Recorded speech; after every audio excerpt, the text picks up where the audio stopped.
Hello friends, welcome to my channel Unjust Indian. To continue watching all the videos in my channel, kindly subscribe my channel and hit the bell button.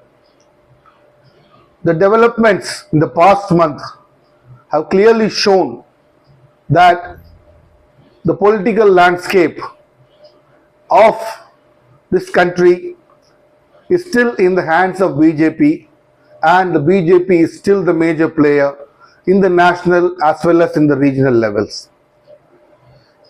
BJP is in power in more than nearly 2/3 of the states, and this election has given a shortened arm for the BJP in the form of a very decisive victory in West Bengal and another decisive victory in Assam. Although the Assam victory was more or less expected, the victory in West Bengal propelled BJP to a position of strength from which it can look very comfortably to the 2029 Lok Sabha elections.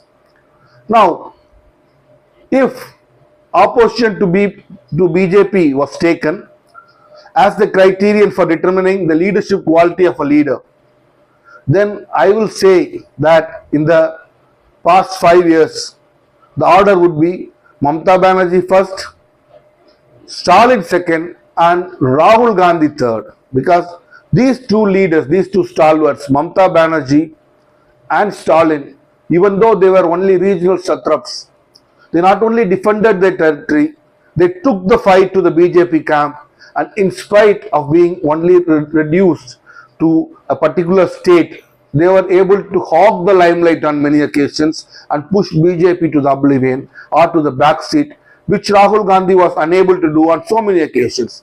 Although Rahul Gandhi was given so many opportunities to bring forth or to bring to limelight the activities of BJP which were detrimental to the democracy, his activities and his abilities were not to such an extent that he could highlight those activities of the BJP in such a way that people felt an emotional connect to him.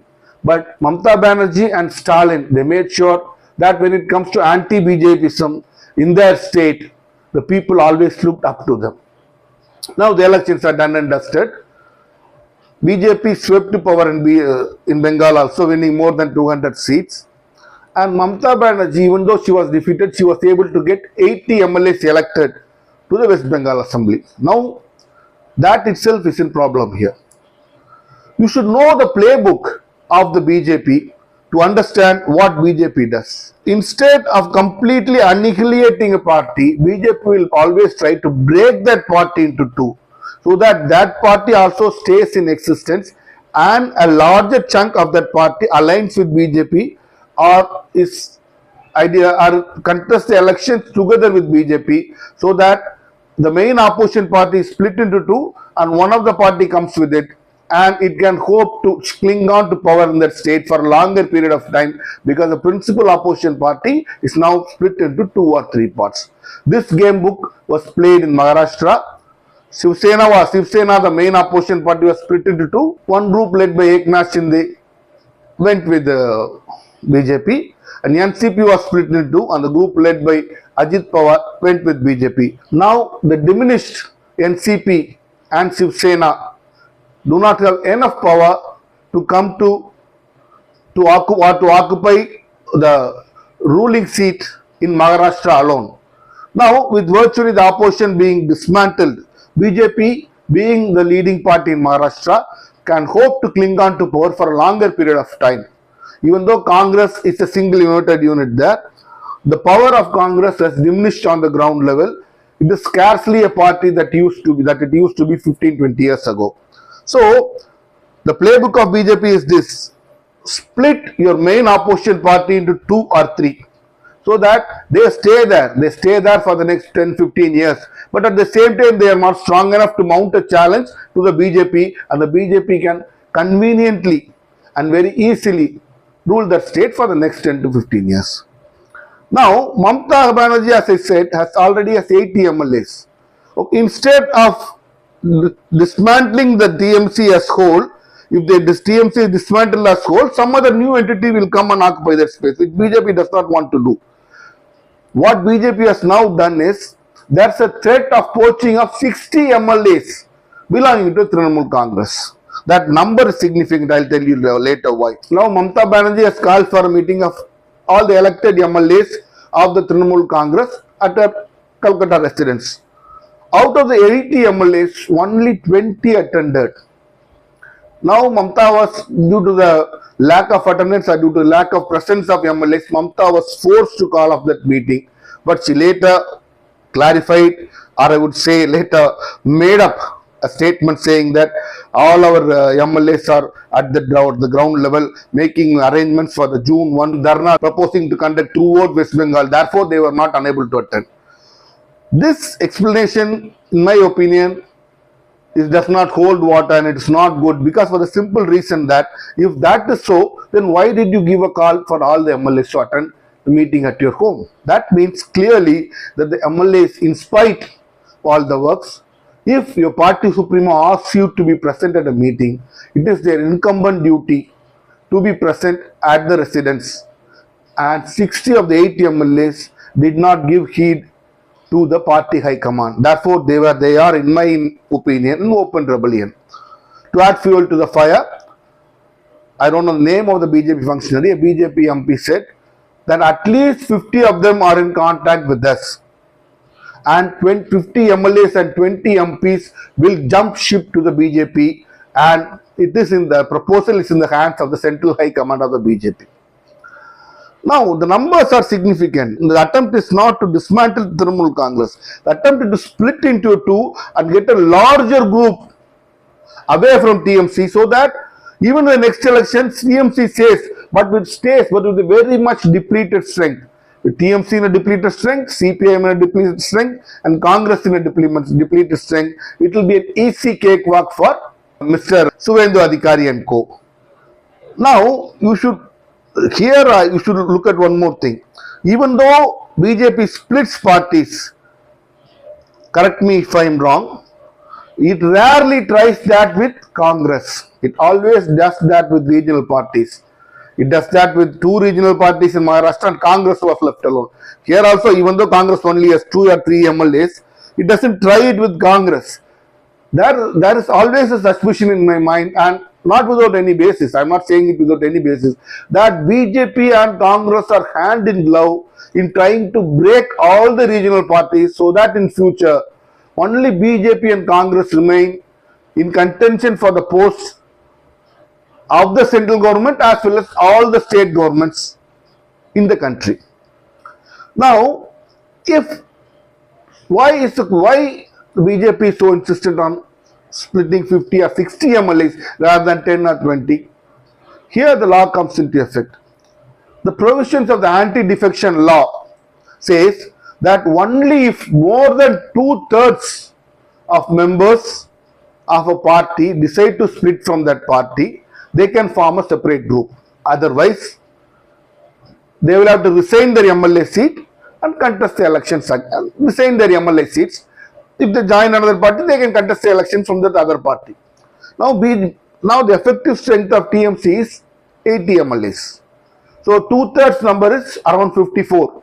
So a group of more than 54 MLAs have to split from TMC to form a separate group. Therefore, BJP is orchestrating a plot which will conveniently facilitate more than 54 MLAs to jump the ship from TMC to another party, but I will always think that they will make sure that they separate from TMC and form a splinter group.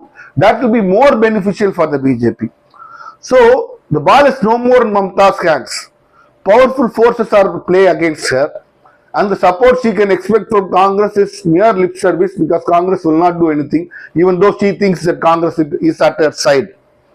Now, these 60 MLAs, if they jump, this is the continuous attack and the undermining of democracy done by the BJP. Now, when people have given you a mandate of more than 200 seats in a 294 seat assembly, you should be happy with that, and you should be able to govern the state on your own.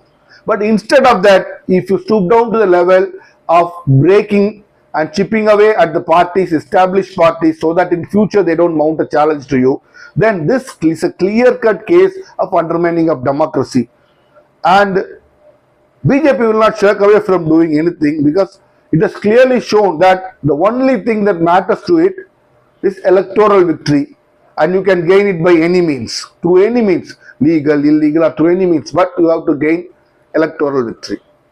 Now, whether Mamata will be able to pull back those 60 MLAs back to her fold is a $1 million question, because in Tamil Nadu, Edappadi Palanichami, in spite of attempts by CM Vijay's TVK party, was able to pull back almost all of his MLAs, because his adversary was another regional party, TVK and CM Vijay.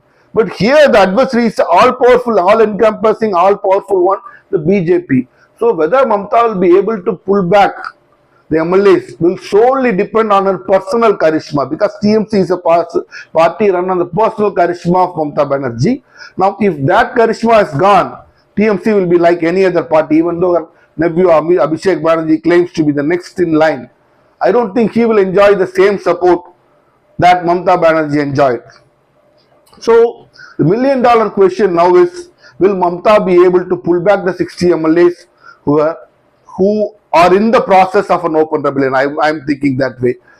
And restore TMC to its older state, that is she being the numero uno in the party and everybody being subservient to it. Because on that position, that is Mamata being the undisputed leader of TMC, rests the opposition's chance of winning a fair amount of seats in the 2029 Lok Sabha elections. If TMC is further split, then BJP's position is strengthened and it will go with a very much upper hand in the 2029 Lok Sabha elections, and even TMC will not be able to mount a proper challenge to BJP.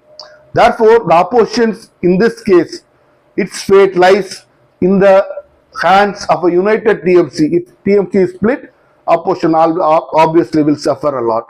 Therefore, they have no other choice but to back Mamata to the hilt. But their backing may or may not be of much help to Mamata, depending upon what the courts think. Because in this case, I think the matter will go to the courts and ultimately the courts will decide.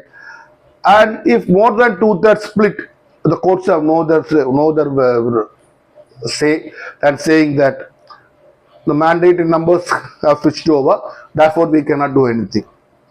So, the two questions, the first question is Mamata's authority that we have already spoken about. The second question is, who will stop BJP in its undemocratic ways? Who will stop that?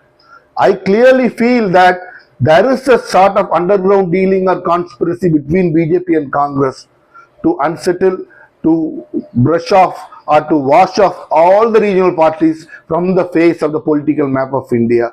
So the regional parties, instead of relying on Congress, have to unite together. It's a high time that a third front opposing BJP has to be formed. I am not saying opposing Congress, opposing BJP, but when you cannot trust the Congress government, when you cannot trust the Congress party, you have to form a united third front, and that third front to take the initiative of taking on the BJP, because I believe that BJP and Congress are working together in cahoots to change the political map of India by wiping out all the regional parties. That we will get to know in future when certain other transactions happen. Let's meet again.